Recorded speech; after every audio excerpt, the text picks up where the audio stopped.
अरे दोस्तों, बहुत टाइम बाद मैं आज फिर से आपके सामने एक न्यू वीडियो लेकर आई हूँ।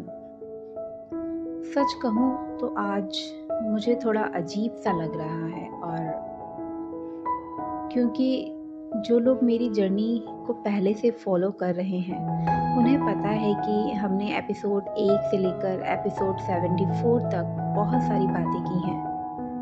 कभी शिव जी की बातें हुई, कभी मेडिटेशन, कभी ड्रीम्स की, कभी इनर अवेकनिंग की, कभी उन एक्सपीरियंसेस की जिन्हें एक्सप्लेन करना भी आसान नहीं होता। और फिर 1 महीने का गैप, 1 महीना इससे ज़्यादा ही हो गया है दोस्तों। लेकिन आज मैं उस गैप की एक्सप्लेनेशन देने नहीं बैठी हूँ। आज मैं एक नई जर्नी शुरू करने बैठी हूँ, और मुझे लगता है इस जर्नी में सिर्फ मेरी कहानी नहीं होगी, आपकी कहानी भी होगी।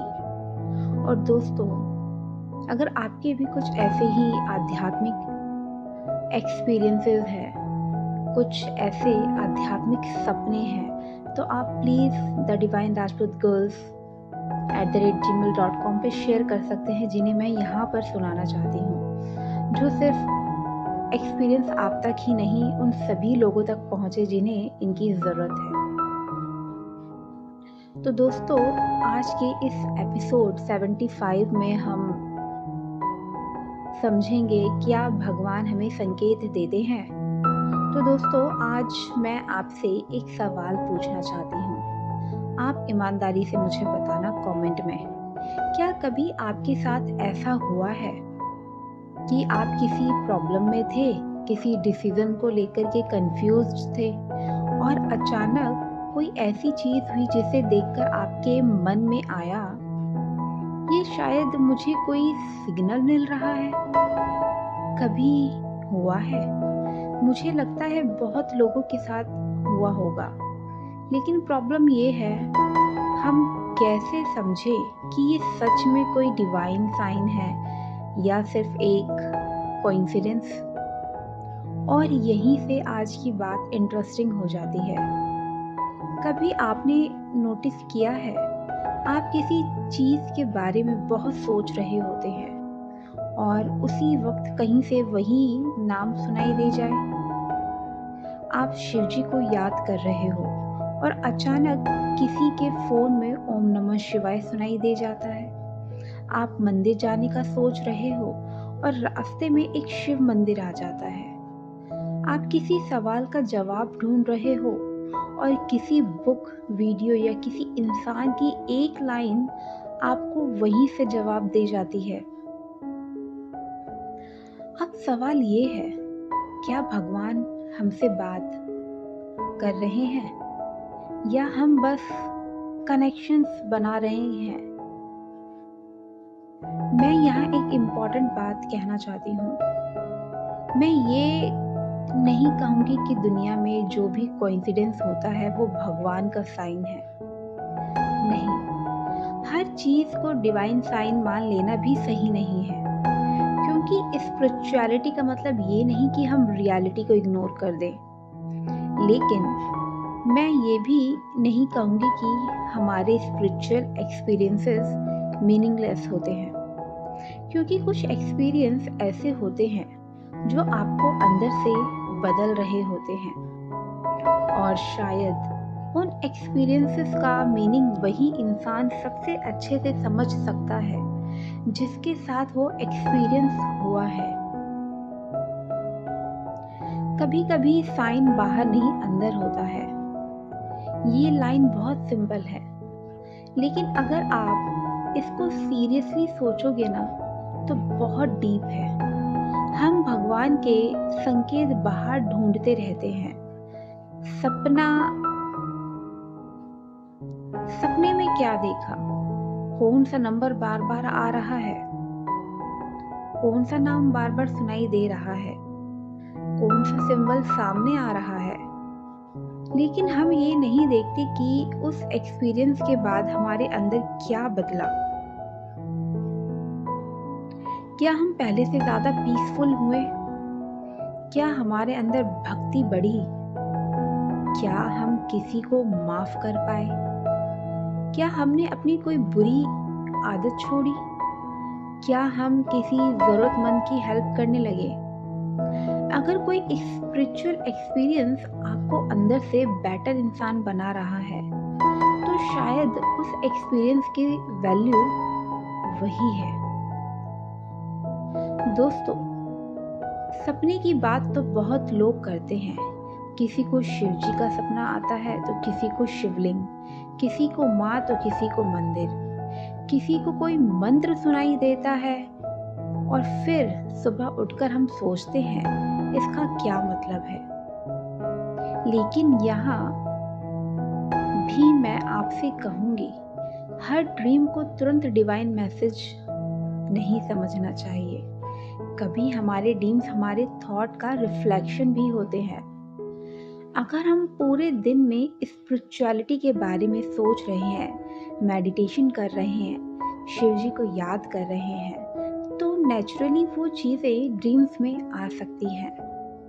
लेकिन अगर कोई ड्रीम आपको डीपली टच करता है, आपको शांति देता है, आपको अंदर से आनंद महसूस होता है, आपको अंदर देखने पर मजबूर करता है, तो उस एक्सपीरियंस को इग्नोर नहीं करना, उसे ऑब्जर्व करो, खुद से पूछो, इस एक्सपीरियंस ने मुझे क्या सिखाया, क्या समझाने की कोशिश कर रहा है, मेरे किस सवाल का जवाब देने की कोशिश कर रहा है। और एक बहुत ज़रूरी बात, फियर और फेथ का दोस्तों, अगर कोई एक्सपीरियंस आपको इतना डरा रहा है कि आप हर वक्त टेंशन में रहने लगे, हर छोटी चीज़ को साइन समझने लगे, तो थोड़ा रुकना चाहिए। भक्ति का मतलब सिर्फ डर नहीं है। भक्ति का मतलब है मुझे सब कुछ नहीं पता, लेकिन मुझे भरोसा है। आपको हर आंसर आज ही नहीं मिलेगा। कभी कभी भगवान से हम आंसर मांगते हैं और हमें साइलेंस मिलता है और हम सोचते हैं भगवान मेरी सुन ही नहीं रहा। लेकिन क्या पता वो साइलेंस ही आंसर हो। क्या पता हमें थोड़ा रुकना, क्या पता हमें खुद को समझना हो, क्या पता जो चीज हम मांग रहे हैं वो हमारे लिए सही ही ना हो। आपने देखा होगा, जब हम किसी चीज को बहुत स्ट्रांगली चाहते हैं ना, तो हम बस वही देखते हैं जो हम देखना चाहते हैं। लेकिन जब हम थोड़ा सरेंडर करते हैं तो चीजें बहुत ही डिफरेंटली दिखने लगती हैं। इसलिए कभी भगवान से ये भी कहकर देखिए, महादेव मुझे वो मत दो जो मैं मांग रहा हूँ, मुझे वो दो जो मेरे लिए सही है। ये लाइन बहुत पावरफुल है क्योंकि इसमें डिमांड कम है और सरेंडर ज़्यादा। और यहीं से मैं आप सबको अपनी जर्नी में इंक्लूड करना चाहती हूँ।